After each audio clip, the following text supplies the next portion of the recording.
Saudara, masih belum hilang diingatan kita tentang tragedi tewasnya seorang santri di Kediri, Jawa Timur akibat dianiaya oleh seniornya. Namun kini seorang santri di salah satu pondok pesantren di Kabupaten Tebo, Jambi tewas akibat dianiaya rekannya. Usut punya usut, penganiayaan yang dialami korban ini dipicu karena masalah yang sepele. Kemudian bagaimana kasus tewasnya santri di Jambi ini dan apa sebenarnya masalah yang memicu penganiayaan yang berujung pada hilangnya nyawa seorang santri?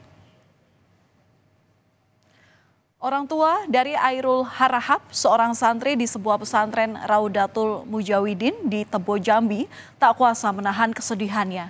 Sembari membawa foto sang anak, ibu korban terus meneteskan air mata. Ia mempertanyakan penyebab kematian sang anak yang terjadi secara mendadak pada 14 November 2023 lalu. Sang anak yang tengah menimba ilmu di pondok pesantren harus pulang dalam kondisi meninggal. Korban meninggal karena dianiaya oleh rekannya sendiri.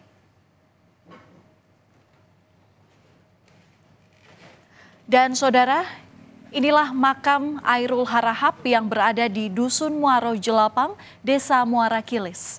Hampir setiap waktu sang ayah mendatangi makam korban untuk berdoa. Ia masih tak menyangka sang anak telah meninggal akibat dianiaya saat menimba ilmu di pondok pesantren. Kerabat dan tetangga kerap datang ke rumah korban untuk memberikan ucapan duka cita. Penganiayaan yang menewaskan Airul Harahap ini terjadi di dalam pondok pesantren. Sebelumnya, korban ini terekam CCTV di lantai 1 dan masih dalam kondisi sehat. Korban kemudian naik ke lantai 3 gedung asrama pondok.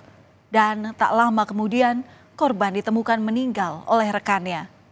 Korban ini dianiaya oleh dua seniornya yang berinisial R dan AB. Diketahui tidak ada CCTV yang merekam saat kejadian. Tewasnya korban ini menggegerkan seisi pondok pesantren. Awalnya korban ini ditemukan karena tersengat listrik.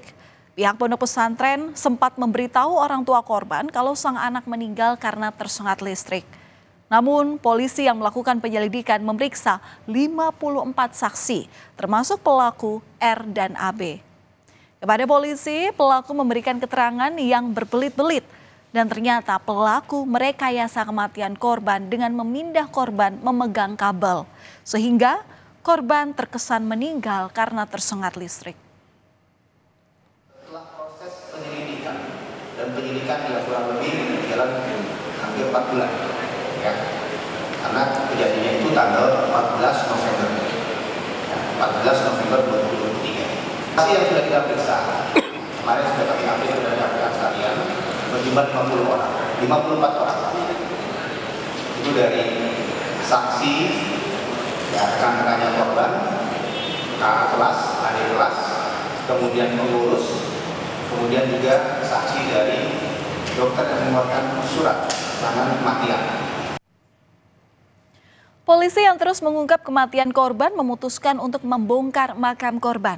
Polisi melakukan otopsi di Rumah Sakit Bayangkara pada 13 Desember 2023.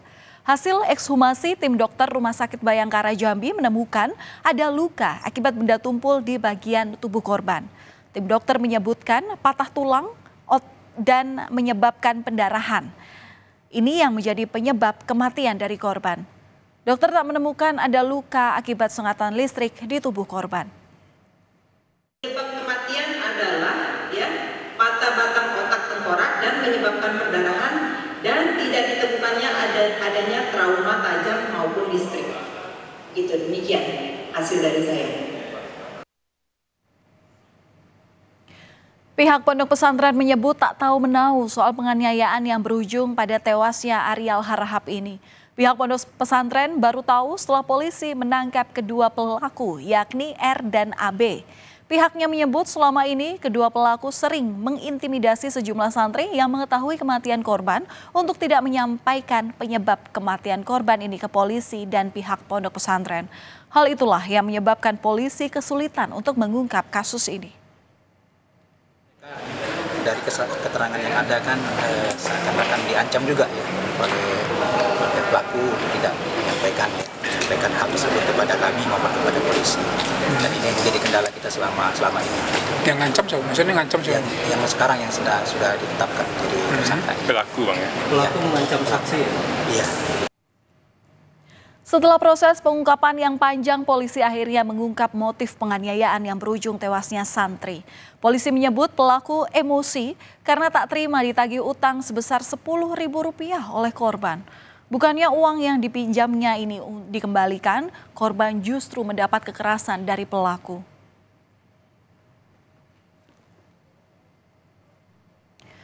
Kasus kematian santri akibat dianiaya seniornya ini juga menimpa Balkis Maulana di salah satu pondok pesantren di Kediri, Jawa Timur pada Februari 2024 lalu. Keluarga histeris melihat Bintang kembali ke rumahnya di Desa Karangharjo, Kecamatan Glenmore, Banyuwangi dalam kondisi meninggal dunia. Keluarga sempat dihalang-halangi untuk membuka kain kafan dan akhirnya terkejut melihat tubuh korban penuh dengan luka lebam. Kejanggalan ini juga memancing reaksi warga setempat dan meminta keluarga untuk mengotopsi jenazah korban demi mencari kebenaran. Saat mondok kala itu, Bintang kerap kali meminta pulang ke Banyuwangi tanpa alasan yang jelas. Sebelum akhirnya meninggal dunia, Bintang menyampaikan keinginannya kepada orang tua melalui pesan singkatnya. Kalau kita ingat, pesan singkat itu berisi, "Aku takut, cepat sini. Aku takut, Mah. Ma, tolong, sini cepat jemput." Jerit Bintang mencari pertolongan ke orang tuanya sendiri. Meski demikian, Bintang tak pernah menjelaskan secara rinci masalah yang dialaminya hingga korban pulang tanpa nyawa. Ibu korban pun sempat menyemangati korban dan meminta korban agar bersabar hingga Ramadan. Sebelumnya, pihak pondok pesantren yang mengantar jenazah korban ke rumah duka memberikan penjelasan ke pihak keluarga bahwa korban ini meninggal karena terjatuh di kamar mandi. Kasus tewasnya Bintang Balkis Maulana ini mendapat perhatian khusus dari Kanwil Kemenak Jawa Timur. Kemenak menyebut bahwa ponpes tersebut ternyata belum berizin. Ini kita masih komunikasi terus dengan pihak terkait dengan kepolisian dan sebagainya. Yang jelas, lembaga pesantren tersebut masih belum berizin, ya. Dan kejadiannya itu di tempat itu. Kalau sanksi itu ya sanksi hukum bagi pelaku. Jadi kita nggak akan mentolerir pada siapapun yang melakukan kekerasan. Kita dukung proses hukumnya. Siapapun yang salah. Saudara, butuh waktu 4 bulan setidaknya bagi polisi untuk mengungkap kasus tewasnya santri ini. Kasus ini pun menyita banyak perhatian termasuk dari pemerintah Provinsi Jambi. Pemerintah Provinsi Jambi akan melakukan evaluasi terhadap pondok pesantren Raudatul Mujawahidin, tempat Ariel Harahap tewas akibat dianiaya oleh seniornya. Para pelaku kini harus merasakan dinginnya jeruji besi akibat perbuatannya sendiri.